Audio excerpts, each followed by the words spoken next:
He just sits on the couch and drinks beer. This is a petty revenge involving myself and my dad from the late 90s, early 2000s, so sorry for not much detail. I was but a small child. So there I was, sitting down enjoying watching TV, when my dad comes in after a long day working. Not that I realised it at the time. He sat down, changed the TV channel, and asked me to get him a beer. This upset me because I had been watching that. So I said no, and got in trouble. Can't remember what the punishment was. A couple of months later, I happened to be on the book place. So there I was, having a nice walk through a garden with a nice presenter lady. Then we sat down and read a book called My Father and I think this was it. After it was done, the presenter lady turned to me and asked what I did with my dad. I turned to her, looked her dead in the eye, and said, "Nothing. He just sits on the couch and drinks beer." After that we did another take apparently. I honestly don't remember. That went well, and that was that.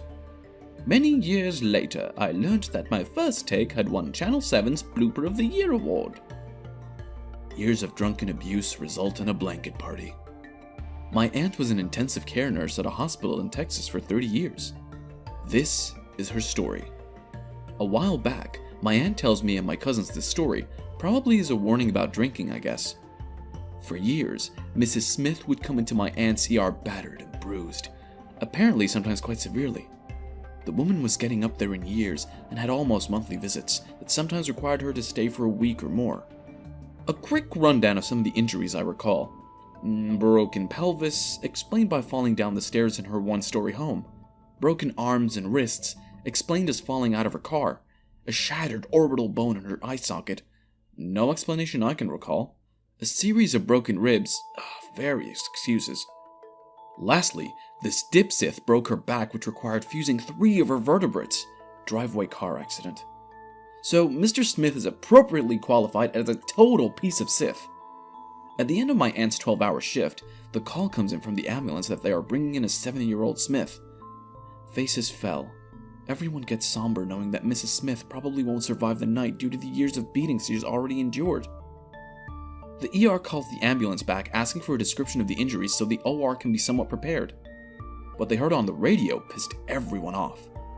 The paramedics were completely unprofessional. They were laughing their butts off as they described broken arm, broken leg, and lacerated scalp. When the ambulance pulls up, my aunt and several other ER staff are trying to read them the riot act. Instead, Mrs. Smith primly stepped out of the ambulance, the paramedics pulled a stretcher out of the ambulance and wheeled her husband inside. Enough is enough. Apparently that's all she said. The paramedics had to fill in the rest of the story. So here it is. Mr. Smith came home drunk one last time, and she wrapped him in a blanket and beat him with a cast iron frying pan. Mr. and Mrs. Smith never came back to ER. Maybe he learned. Cheating wife gets wiped out in divorce. Found my best friend's wife's secret social media account. She was sleeping with one of our other friends. I told my friend about it, and he just kinda shut down. A few weeks later, he told me never to tell anyone I knew she was cheating or that I knew about the account. I would casually ask him how the two of them were every now and then. Always great. Every time I saw them together, they were a happy couple. 9 months later, he confessed he lost everything. They had a gambling addiction. A year before, they both had cars that were paid off. He sold them and leased new cars.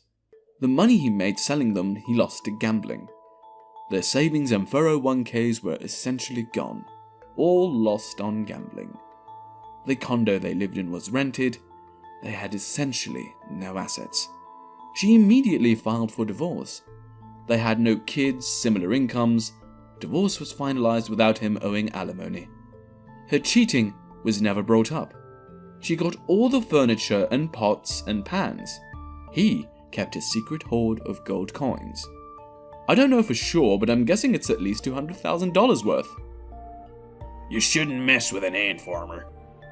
Some backstory: when I was 11 or 12, I started to get hobbies which included rock collecting and ant farming, important later. I also started babysitting my brother at the time, so it was a normal Saturday that consisted of me babysitting my little brother and taking care of my ants. I let my brother play on my PS3 until the doorbell rang.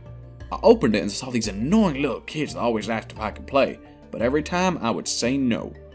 Normally they would just leave, but this time they just sat there and just kept on ringing the doorbell, and it went on for 10 minutes until it stopped.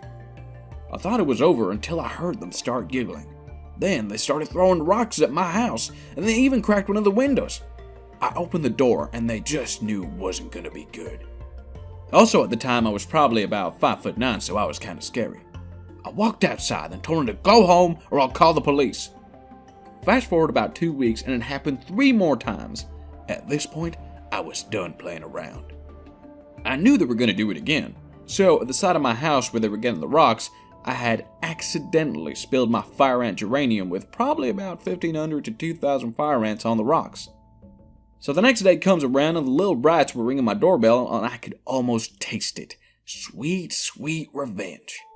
After the ring stopped, I heard the thuds of the rocks hitting my house. All of a sudden, it stopped and I could hear them start to cry. I looked out the window and the little boy was sitting right on the rocks. They all ran home.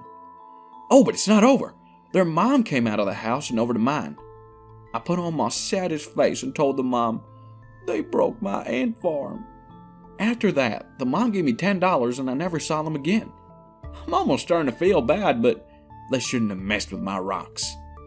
A few weeks later, they started doing things like taking toys from my backyard, ringing our doorbell, and stealing our rocks. I told their parents, but they just kept on doing it, even after the fire ants, and this time, I was so mad I didn't hold back. I took one of my book bags and filled it with Legos, balls, dolls, etc., but that wasn't it. I had one of my subterranean termite farms and emptied it into the bag. I gently put my book bag in the grass and waited. I went to feed my brother lunch, and when I came back, it was gone. Fast forward a couple months, and their house was on quarantine for the bug infestation. Karma's a female dog. I also wasted almost $500 worth of bugs, so yeah. Entitled Lady's Porsche Loses Tires. Okay, so this story took place back when I was in Florida in the early 90's. South Florida was devastated by Hurricane Andrew, and my dad, as part of a local charity, was set up day after day at a local market seeking donations from shoppers to give to food banks. You have to understand, this storm left many people homeless, and without power in some cases for 6+ months in Florida heat and humidity. My father was legally disabled from a serious car accident. He was hit by a drunk driver in the early 80's and suffered from relentless hip and back problems. It never killed his heart or kindness to others, hence the charity work. One day he was about to pull into the disabled space at the market to go buy a few items to donate to the hurricane charity. Right before he's about to pull in, this lady pulls into the space in this shiny red Porsche. My dad parks behind her and says, "Excuse me ma'am, I was about to pull in there," and also points to his disabled placard in the window. She says to him, "You don't look disabled," and proceeded to walk into the store. For anyone who has a relative who uses disabled space, you know the frustration of the situation and the anger one feels. My dad, seemingly unfazed, waits until she goes into the store and then gets out and snips the valve stems of all 4 tires, flattening but not destroying all of them. He then pulls into another space not far away and just waits. About 15 minutes later, the lady comes out and is shrieking about her car being vandalized. My dad is far enough away so she can't see him, but he can hear everything. She calls the police. Big mistake.